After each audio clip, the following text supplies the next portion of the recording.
This is Democracy Watch. Mark, we have seen a few instances of Trump-appointed judges getting fed up with Republicans or Trump administration officials, but what just happened out of Alabama is so far beyond what we have seen thus far. Can you explain what just happened in court? Yeah, this is really shocking. And if there weren't so much other news going on, this would frankly be sort of headline front page news around the country. So the state of Alabama drew its congressional lines after the 2020 census. It drew one majority black district. It was sued by my law firm and others, saying that the Voting Rights Act required two black majority districts. The trial court agreed that there needed to be two. The U.S. Supreme Court agreed that there needed to be two after Alabama appealed the case to the Supreme Court. And Alabama instead went back in 2023 and drew one black congressional district. So like they were told by the court, there has to be two. Supreme Court agreed, but they nevertheless took it upon themselves to draw only one. So finally, the three-judge panel who's hearing this case had a full trial on the maps to sort of sort out what happened.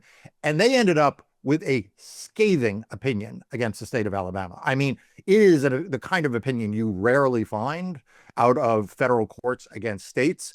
No less in this instance, the three-judge panel included two judges appointed by Donald Trump, one originally appointed by Ronald Reagan. So this was not a liberal court. And this isn't exactly like the Antifa neighborhood meeting or anything. Right, exactly. And what they said was, and this is a quote, after we and the Supreme Court ruled that the 2021 plan with only one majority black district likely had the unlawful discriminatory effect of diluting black Alabamians' votes, the legislature deliberately enacted another plan that it concedes lacks a second black opportunity district, as we said was required. This amounted to intentional racial discrimination in violation of the 14th Amendment's equal protection guarantee. So essentially what the court is saying is, we told you that the law required two. You only drew a map after that one, which defied our court order and frankly, the ruling of the U.S. Supreme Court.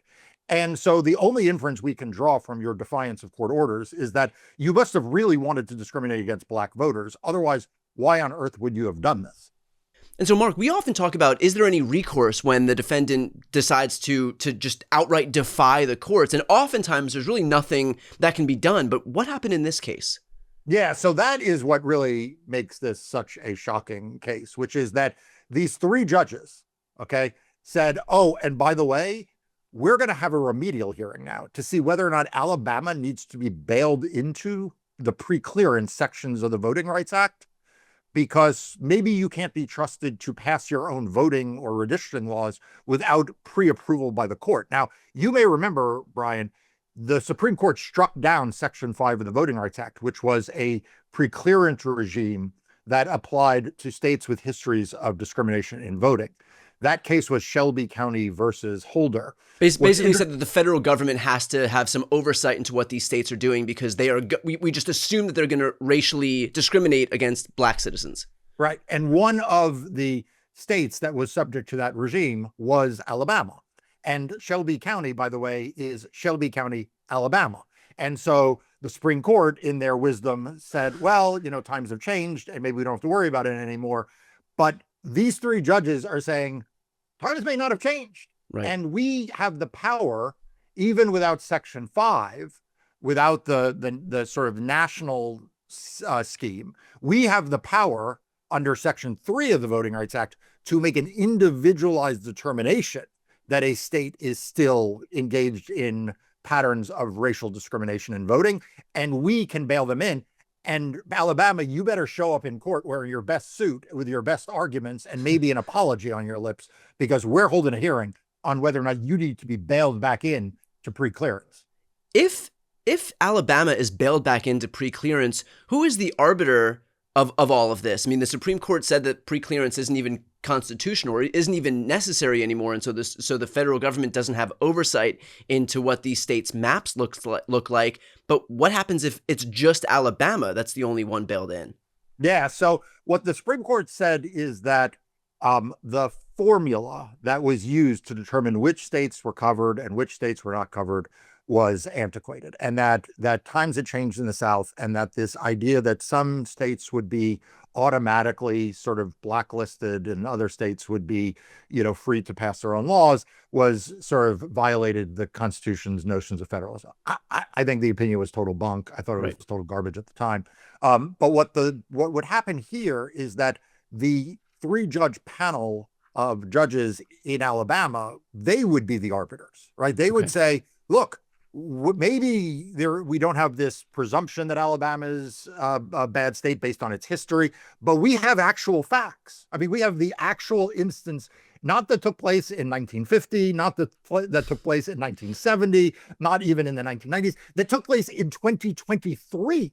The state of Alabama was defying court orders to discriminate against black voters, and so we, the court in Alabama, can be the ones who oversee this. I suspect that is where the court is going. It's kind of a cross between the bail-in provision of Section 3 of the Voting Rights Act with a very strong flavor of contempt. A very strong flavor in this opinion that the judges have had enough with the state of Alabama disregarding their court orders and also bad-mouthing the court orders, treating the court orders like they're optional, like Right. they don't say what they say. And Brian, this should ring a bell because I think this is actually part of a larger pattern that it seems like maybe the Republican sent out a memo to Yeah. all their Well, it's elected this officials Trump saying, do effect, this. right? Where suddenly everybody sees Donald Trump outright defying, if not, on a daily basis, criticizing the courts. And so now it's just monkey see, monkey do in the Republican Party.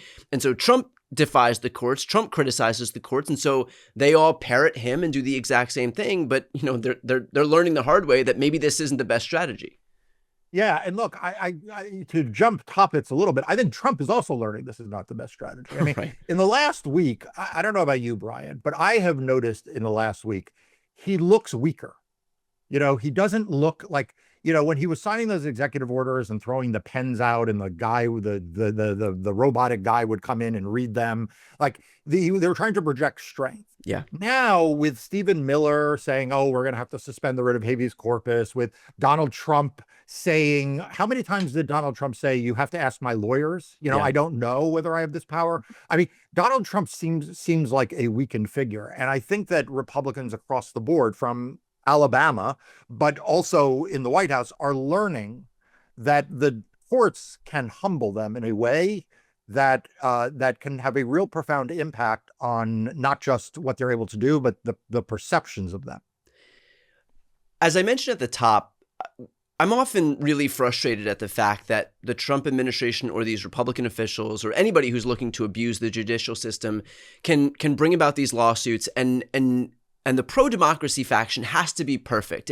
If these Republicans win even one case, that is a setback for civil rights or voting rights. And yet Republicans can wage these attacks with impunity, and we can only be defensive.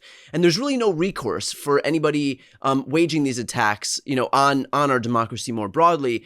This is an instance where it actually does look like there is some recourse. And so do you think that this might establish some type of precedent where instead of just allowing Republicans to wage these attacks and Democrats hopefully being perfect, batting 1,000% and fighting all this stuff off, where now Republicans may have to think twice about certainly defying the courts, but even bringing some of this abusive litigation forward, knowing that it's not just like, okay, either best case scenario, we win. Worst case scenario, nothing changes. Now the worst case scenario may very well be, look, that you're all of a sudden bailed back into preclearance. And so do you think this will establish some precedent where there is some downside if they want to abuse the judicial system or undermine democracy? So look, I'd like to think so. I'd like to think this has a deterrent effect on bad behavior within the Republican Party and among Republican elected officials. My fear is that even in Alabama, I suspect that the Republicans will take pride. And when we get to 2026 campaigns, they will actually celebrate their defiance of the courts. I mean, this is, Donald Trump, ran an entire presidential campaign in which he sort of celebrated his attacks on judges. His presidency has continued to do that. So even though I think it is making them look weaker, and I think it is actually bucking up the judiciary. So I do think in that sense, it's a precedent. In other words, I think each time a judge stands up, another judge stands up a little more too. Like I do think it is leveling up where the court is. And to connect two cases that really, seemingly have nothing to do with one another, I would argue that the Supreme Court's 9-0 decision handing a loss to Donald Trump about the deportation to gulags, that has an impact on judges in a case like this. Like not directly, I'm sure not consciously, but when you see judges and justices doing more and more pro-democracy things to stand up against, these wrongful acts, it undoubtedly creates a more favorable atmosphere.